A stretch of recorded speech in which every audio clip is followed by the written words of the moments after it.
currently, he is specializing in the communication of broad-based retirement and executive wealth accumulation programs that help employees prepare for their future retirement income and other financial needs.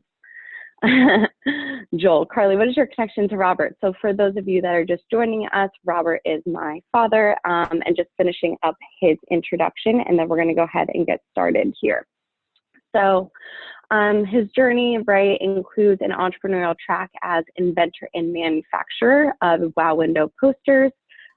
If you can essentially picture giant cat eyes in your window staring at you during Halloween, that is the product that he makes.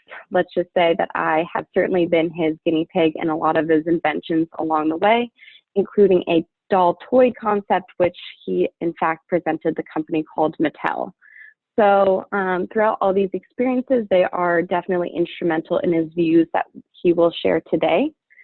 And lastly, our topic, the question that we're asking and hopefully incubating about is, can we look at the corporate idea of total rewards through a different lens that is being our own personal viewpoint and lens? This session, Robert will explore through leadership on the future of total rewards in our lives and to drive a fundamental change to the organization and workforce relationships. So with all of that being said, I'm going to pass this over to Robert and we're going to kick it off. Thank you, lovely Carly. That was well done in my mind. I'll start with saying that I'll take a minute or two here to introduce the session. It's going to be different today than the previous ones in that it could be viewed as a project kickoff rather than a proven model for you to take back with you. In this session, we begin with an exploration for an enhanced meaning of total rewards in the workplace, but maybe more importantly in our lives. My hope is that our leadership forum community says we need to incubate this one, Robert. It's got the right stuff for our purpose. But either way, at the end of this hour, I will ask who's in, that is, who would like to join this project as a team member, advocate, a resource, or as a stakeholder, pardon? Or as a stakeholder on behalf of your organization. Just some context, I will be offering no sage advice from lifelong research, but rather describe a premise that comes from my heart that I would like to explore with you. There'll be no conclusion today, no plug-and-play solution, and only one point of agreement among us, that is, to go forward or not.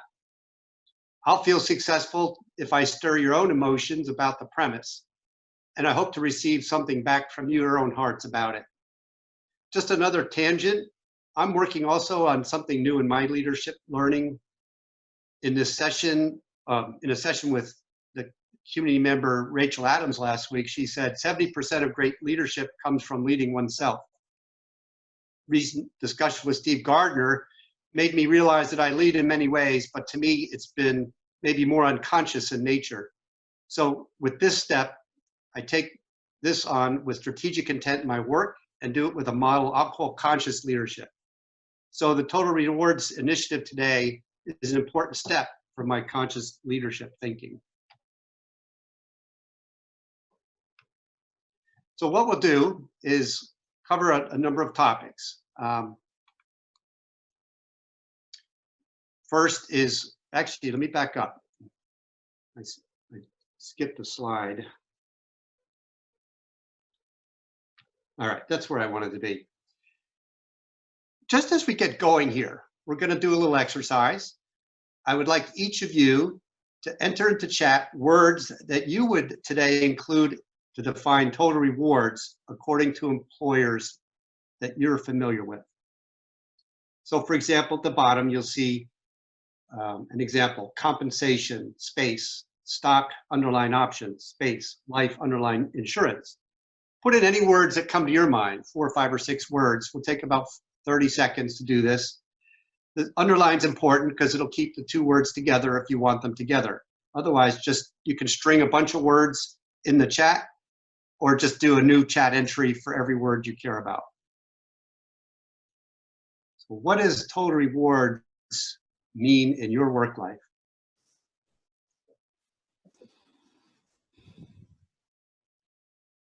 I'll give you about 10 more seconds. Well, I'll give you 15. How about that?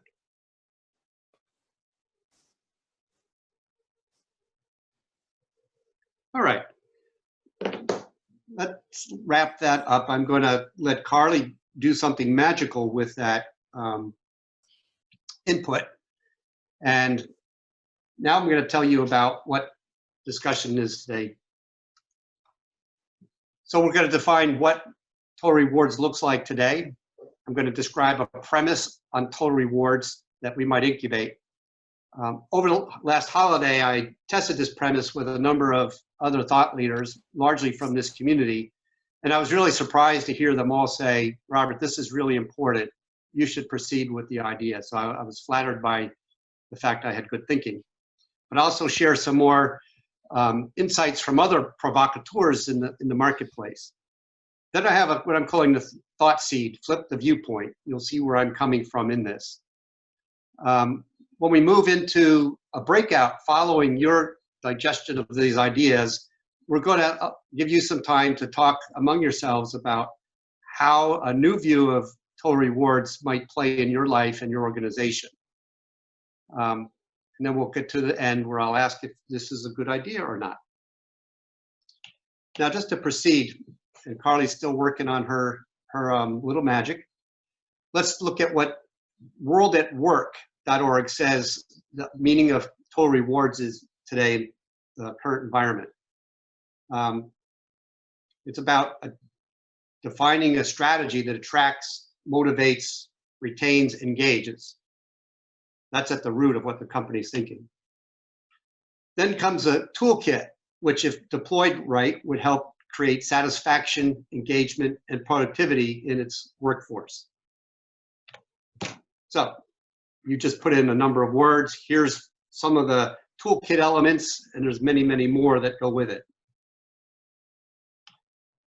In the end, what any employer or organization would wish for is that with the strategy, the toolkit, and the test of outcomes is that individuals help drive terrific business performance results.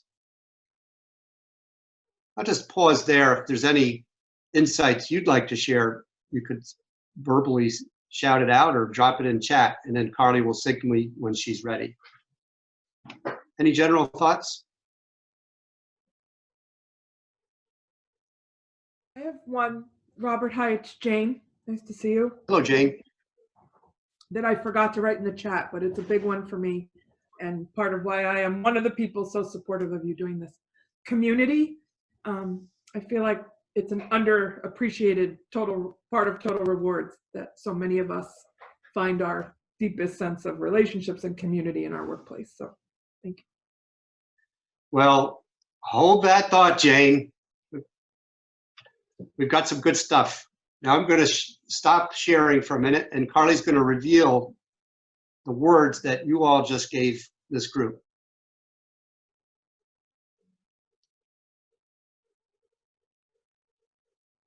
So what you see is the words that popped out to the top, the most frequent occurrences: benefits, 6 occurrences, opportunity, 4, development. What this illustration is around what is most commonly thought of in the total reward space today. Interesting little exercise.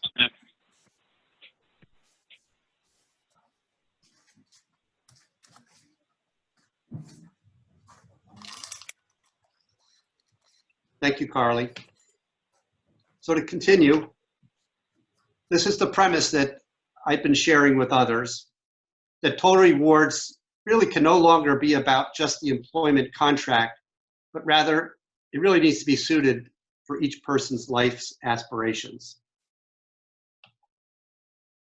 Now, a little different approach in the next 2 slides. I want you to reflect on the illustration of the metaphor, the bonsai tree as a metaphor to your life or an individual's life. Think about what it takes to adjust and change and grow as an individual. And then at the point of maturity, look back and see just how much I really got done and how it looks at the end. Take 30 seconds and read this slide here. Take a couple notes on what pops out for you. I'm just going to go silent, record what you think is important. We'll come back to it later.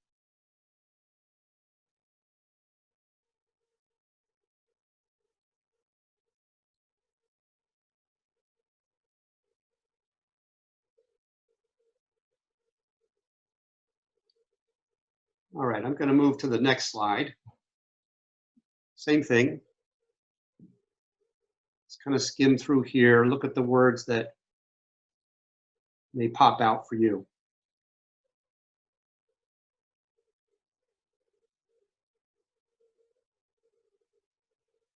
Take a note. You may need it in the breakout.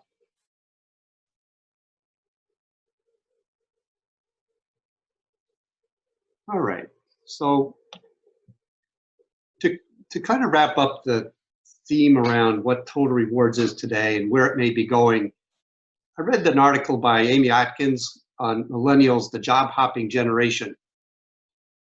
In there, she talks about the importance of attraction and retention being of equal concern. But then she cited a Gallup study called How Millennials Want to Work and Live, which actually drives point around what it'll take to retain in the future. So if we look at the past, it's about my paycheck, my satisfaction, my boss, my annual review, my weaknesses, my job.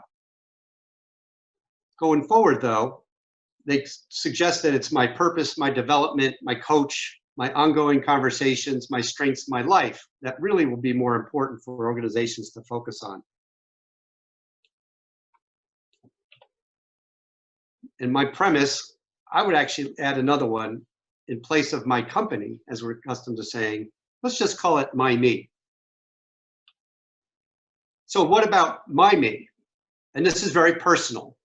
This is about my life, the associations I have, the creative interests I'm driven by, the points of athleticism. So around the circle, we have my workspace, successes, and the people I work with. Many of you know how fabulous my father is, a great part of our lives. There's a picture of a snow sculpture on the right and my Halloween decorations and some oil paintings I've started, my family, my children, being out and athletic. And the bottom is a cousin who's deaf, but he wants to be a comic. So I'm a champion for him. So these are some parts of my life. It's my work, my workplace, my family, my interests, and more. But each of us has our own perspective in our life. All of us probably look extremely different from where I'm coming from. But importantly, where are you going to take what you do to become a sense of yourself? And in fact, maybe think about a total reward is about your life and the output and what you can look back and be proud of. So if I flip the viewpoint, here's things I'm thinking. What if it is redefined entirely from the viewpoint of the employee? What would be most rewarding for my life? It's total rewards if it fulfills my life's needs and journey. My organization knows my aspirations and selects me in alignment with its organizational goals. My organization provides the means to realize my aspirations within and beyond the organization. I agree that these means must be earned.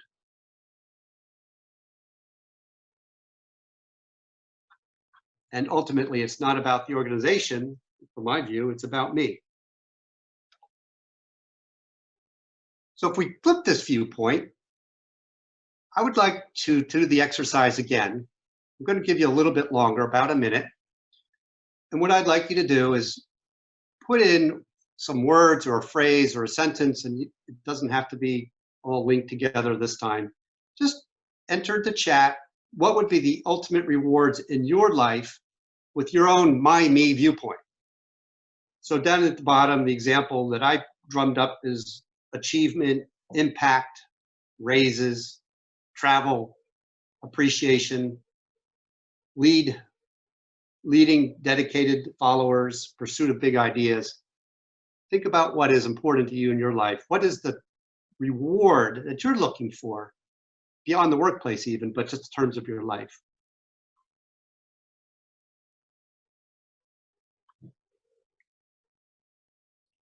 We'll give it about another 40 seconds.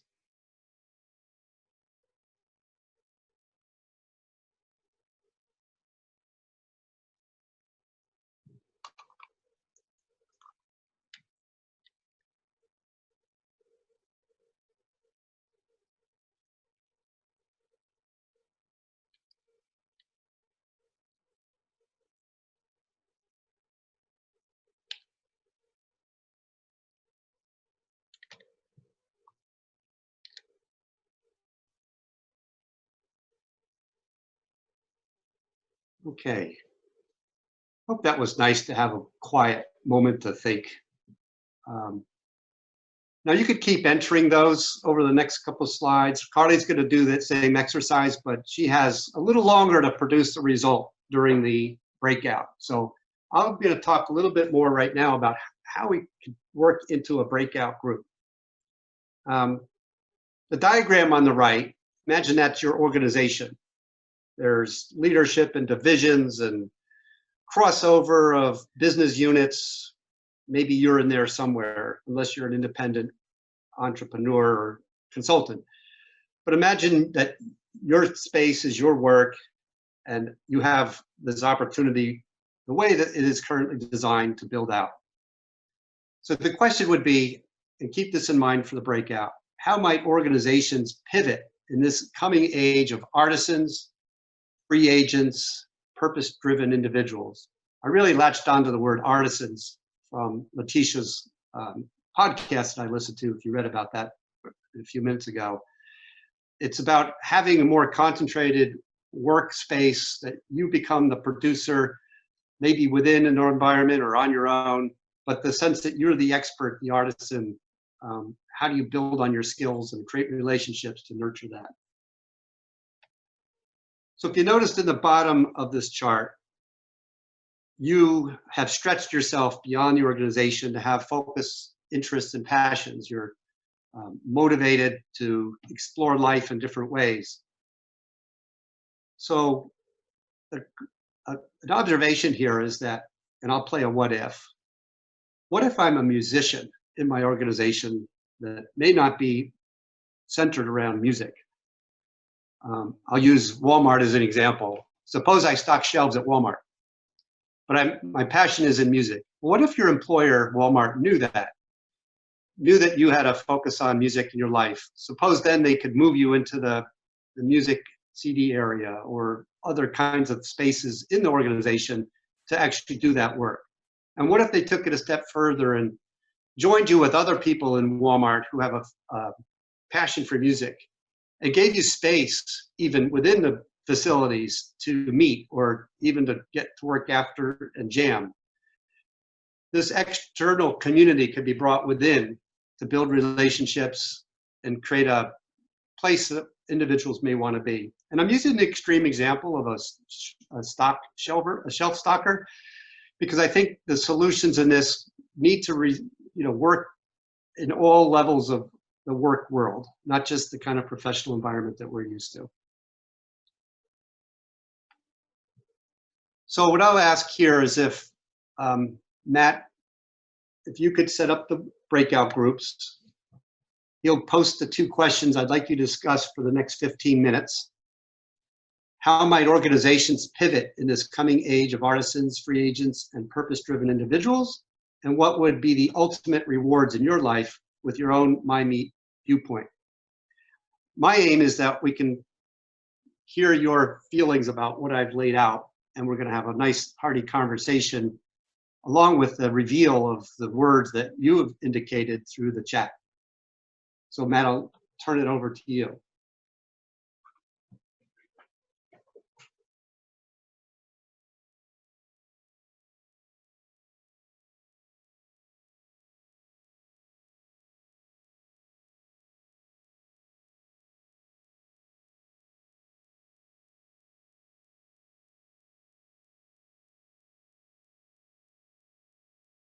I wanted to make a comment. This is really for fun, and we can do the critique later, but when we did a dry run yesterday, Ann said, most of the folks come in with 4 or 5 slides, and you really got to be done in your chat in 20 minutes. And I'm very proud to say I got through my slides.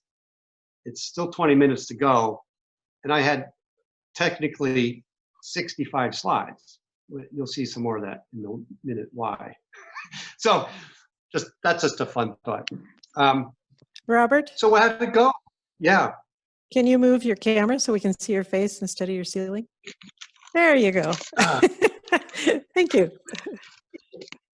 That's like when someone's walking down the street and they've got their cuff stuck in their sock. You stop them and say, you need to fix your cuff. You look funny. So let's just pause here. I'd like to share a screen now with Carly so we can see the words that you all came up with. Now this could be a boom or a bust. I don't know. It's going to be fun. So Carly, if you could share your screen.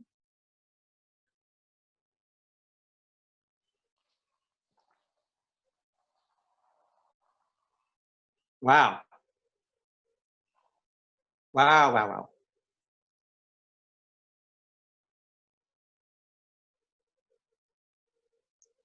I'm taken by maybe what I was hoping for, to see how rich the words you were thinking came through. Making a difference in learning and meaningfulness and purpose. And this is all about you. I'll make one comment and then we're going to move into our open dialogue. Bill Hunnix just said something that was really powerful to me. And the word me is somewhat risky if you think about the self-centered sound to it. But a lot of what we do begins with who we are and what we want to do. And Bill said his me is about having a greater purpose beyond me. In other words, I'm rewarded if I'm doing work that is benefiting people beyond myself. So thank you, Bill. So let's just share around. If Carly, if you keep that screen up just for a couple more minutes. Let's get some feedback. How did the conversations go? Looking for volunteers here.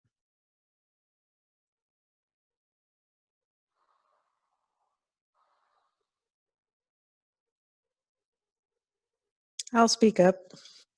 So in our group, we came to the conclusion that companies are going to have to be more flexible in the type of worker that the type of employee. They can't just be looking for full-time employees. They're going to have different types of options for engaging people and getting people who have the right skills. Another thing that will drive this is the fact that our workforce is shrinking and there's going to be more demand for people with certain skills. So in order for companies to get that, they might have to do it more on a part-time or consultant basis. And then, you know, you look at how rewards are traditionally reserved for those full-time employees. There's going to have to be some more flexibility there.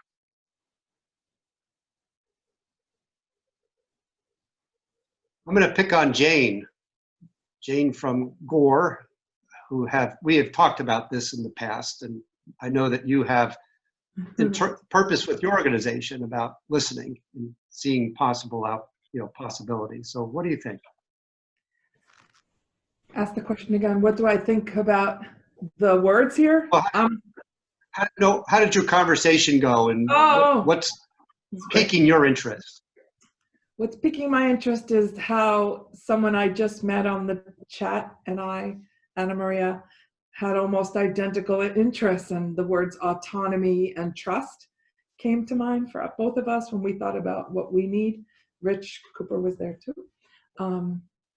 So that's got me just thinking about what does that mean? And I think my one beat extra thought is for me, and I've seen this as a manager also, so on both sides as a team leader, that I think we all thrive with clarity and then freedom to just do our best and explore ourselves and our capabilities. So I think that's an underappreciated value of humans in an organization, like beyond just the day-to-day work and delivery. What else is possible if we're all encouraged to be more fully expressed, I guess is what's on my mind a lot.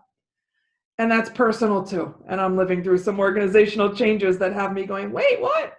I've been this way the whole time. So it's a pressure, a tension that I'm definitely dealing with personally too.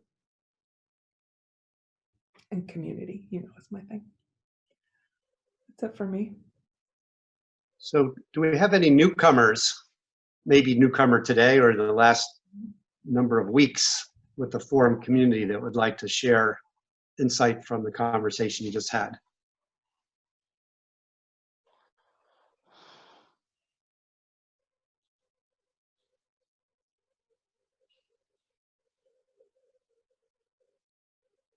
Hi, this is Kathy. I was with Anne and the other Kathy, or rather, I'm the other Kathy, I think. She's the Kathy from the community.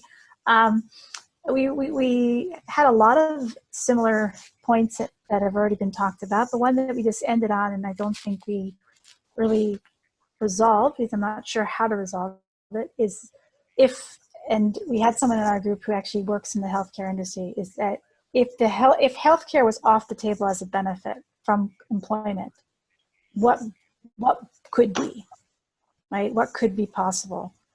And I think that's a really powerful and interesting idea. And I don't know how you get there, but when we think about what could be, it is an obstacle because so many people need it. And employment seems to be the only way to get it and have it secure.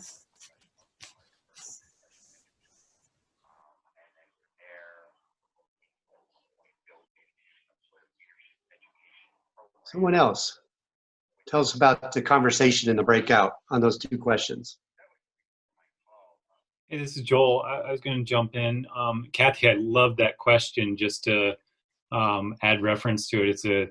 It helps you kind of think about what might need to be shed, or how could we do things differently to really think of a new type of package. So that was kind of mind bending or something, right? And then what I wanted to say was, going into the 100th Leadership Forum a couple of years ago, we had somebody that was a part of some of the design team, and she worked at CEO, and she said Satya Nadella basically put it out to the entire company when speaking to all the employees and said, how can Microsoft be a platform for your work, like what you really want to do in the world? And how could Microsoft be a platform for that? And to me, that connects a little bit, Robert, with some of what you're trying to get at here, which is, how can there be this better partnership between, the employer and the employee to really bring out all of who you are and what you want to do? Because it's not just about showing up and working. It's about, hey, I've got other gifts and talents and things that I want to do. And how can we do this and integrate it in ways that it might benefit both people, both, stakeholders, right? So I love that question from the CEO of Microsoft. So I'm sharing that.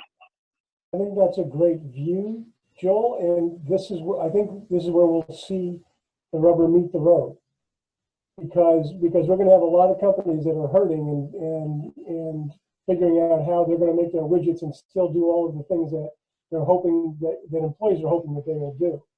This is going to be a very challenging time to see whether leadership is going to take on that creative view of how to grow and evolve and thrive with their employees.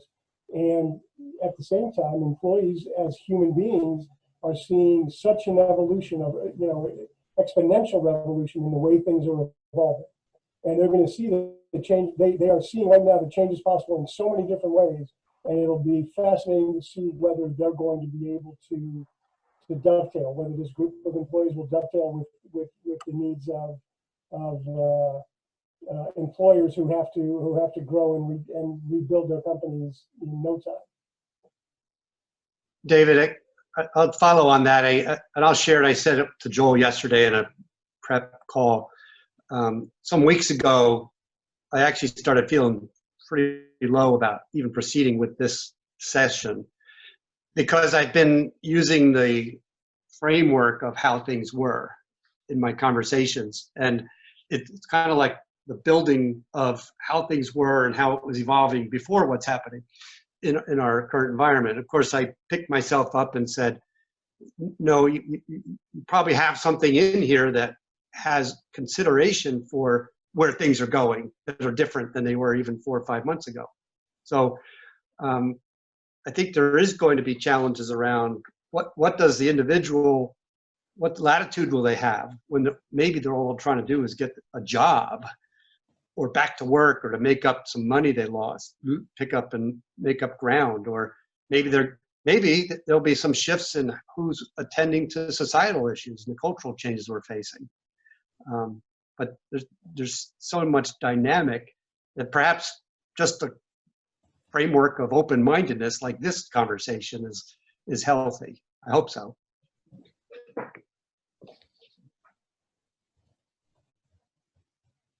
Robert, I was going to ask Rahel to share from a from an Ethiopian or even a younger professional, outside of the country.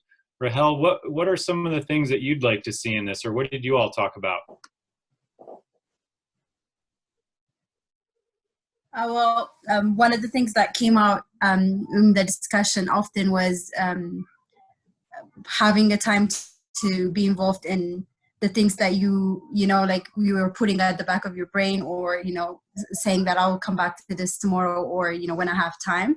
But now that we are in this situation, we kind of have the time to reflect and connect to our purposes. So figuring out what we want to do and pursuing that, and even looking at things after COVID and strengthening what we want to do. And something that came from me was that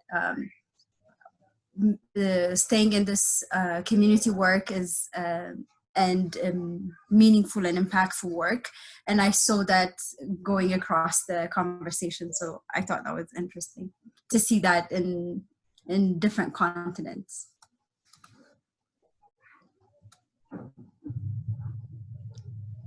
Excellent. Thanks, Rahel.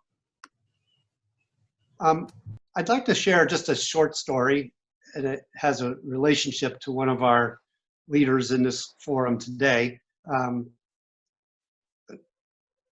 Actually, in the late 90s, I brought an idea to my alma mater, and the idea was to have a touchscreen kiosk on campus. There was no real internet at the time. And the idea was that graduates, the people who had graduated and moved into the work world, would add data to this tool, where then students could go and see who came out of their program and have a way to connect with those individuals and learn how they navigated the work world and how different it could be in terms of where they ended up to what they started studying. It didn't proceed with it. It'd probably make a great app today. But what was interesting in talking to Joel over the winter, and Carl, if you could pull the screen down now and I'll share back. Joel introduced me to Matt Mullen and his partner, Kurt Meingold. And what was stunning was that Kurt and Matt are building an app very much like what I was imagining, though the context is different. So what I'd like to do is introduce Matt around some real practical work of, and Jane, back to your point earlier about community is so important in an organization. And I was trying to indicate that with my musician theme. But Matt, just where's my share screen? Give us a 30-second overview, or actually we could probably go a minute at this point, about SkillDivvy. Matt? Yeah, thanks, Robert. I'll keep it as brief as possible, but basically SkillDivvy is a platform that organizations can use to promote choice, engagement, and connectivity through purpose-driven work by capturing skills, interests, and motivators.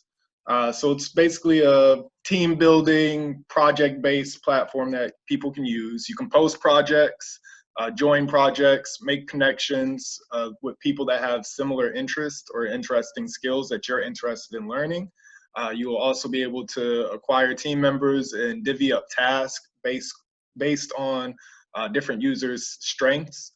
So we'll actually, the leadership forum will actually be using this for our leadership projects going into our summit July 8th and 9th. So you all here will have the opportunity to utilize SkillDivvy at a later date if you are interested. But it's along the same lines of what Robert has been talking about this whole time, about total rewards, and what I've seen even in the chat of people saying like, oh, a space for creativity, a space to form authentic relationships, a space to, explore different skill sets. This gives an environment where you can kind of achieve all those things. So looking forward to hearing the feedback as people use SkillDivvy next month. And yeah, happy to have created it with my partner. Yeah. And Matt, I can't tell you how jacked I was when we had that first conversation to think that, yeah, they took my idea and they made it into something. It's come to fruition. I planted that seed a long time ago and look at it today. So well done. And I didn't know until yesterday that it's being used for the forums. So I'm excited about its actual usefulness. As we get, I know, Joel, you like to leave enough time for folks to get back to their other work and transition. So we just have a few more minutes. Anyone who wishes to stay on, the lines will be open for after the hour. But let me just see if there's any other comments from our group today that you were holding back and wanted to express for our benefit. Please.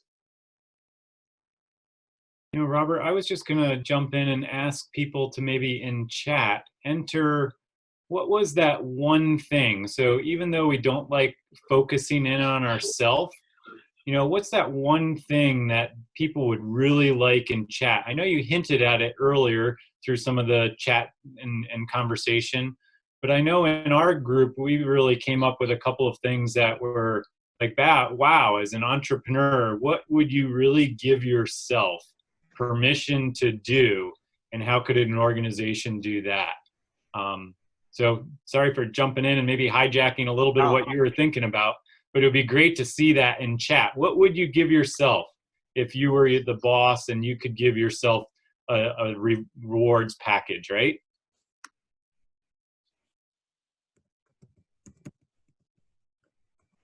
So thanks, Robert, so much for everything today. So I think Howard is, and people can feel free to stay if they'd like.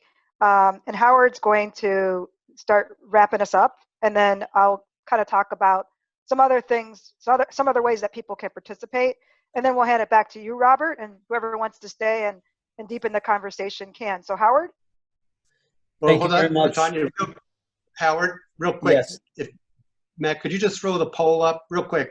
It'll take 10 seconds. Put the poll up, answer the question. Do we proceed with this line of thinking or not?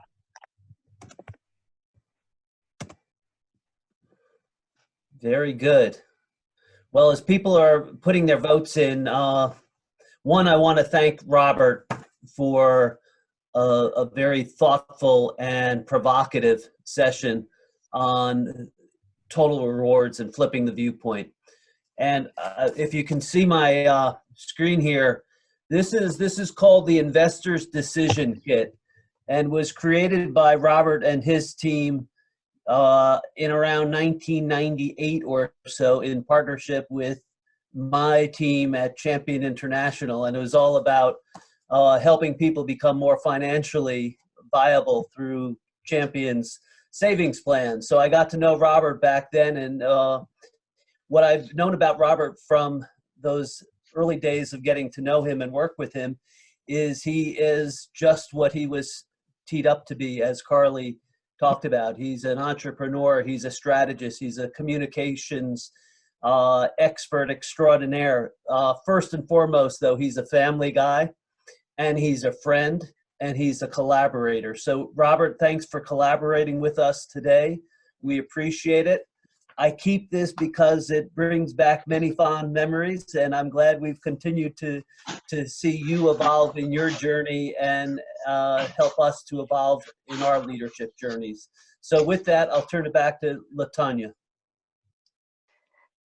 Thank you, Robert. I second that. I don't have a fancy book like Howard, so I can't hold anything up. I don't have any props, but this is not what I expected today, and we were able to explore this topic from a different perspective. A lot of companies talk about benefits packages, but a lot of times it's just lip service, and a lot of people, as we talked about in our group, people are afraid to use the benefits, right? So what are they worth if you're afraid to take the time off, or if you're afraid to, to use the money that you get for training? And so everybody else, so we still have our coffee hours, and we're going to be having one tomorrow. So please come to that if you'd like to continue this dialogue. That's at 11 my time, which I'm in Chicago. So if you can calculate that in other places of the world, great. That's Central Standard Time. And we're also, one of the things I want to mention about the coffee hours, why they're so great, is that we are starting to just adjust to the times and have special interest groups on each one. And Joel will be announcing those groups each week. And so we'll be announcing a new one that's coming up that's related to a lot of what we've been talking around equity and inclusion and values. So that's coming. And I think that's it. We'll see you again next week. And I'm going to hand it back to you, Robert. You can take us home for the next few minutes. And I have to drop off. But yeah, great job today. Yeah, and just one last thing. It's just going to share the results of the poll, just in case people were wondering, so it didn't Excellent. get lost in the shuffle. But that's it. Thank you, Matt. And I do appreciate everybody being ready for something a little different today. I think mission accomplished in that we explored some new ideas. We are incubating as you are a witness, and we'll be thinking about some possible continuation of the work through different thought tracks. And I look forward to being a leader for that, practice my conscious leadership, and open to hearing from any individual about joining me in this conversation that isn't meant for everybody. So again, thank you for joining, and we'll stay on the phone.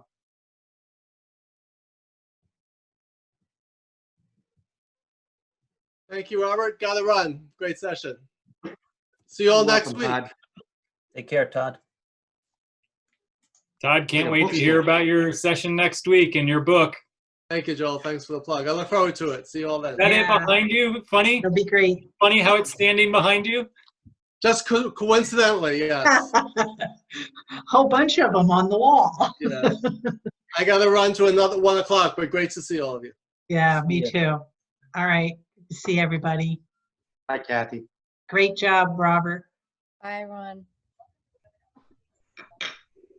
Hi, Carly. Thank you so much for the intro. And Howard, Yes, sir. this is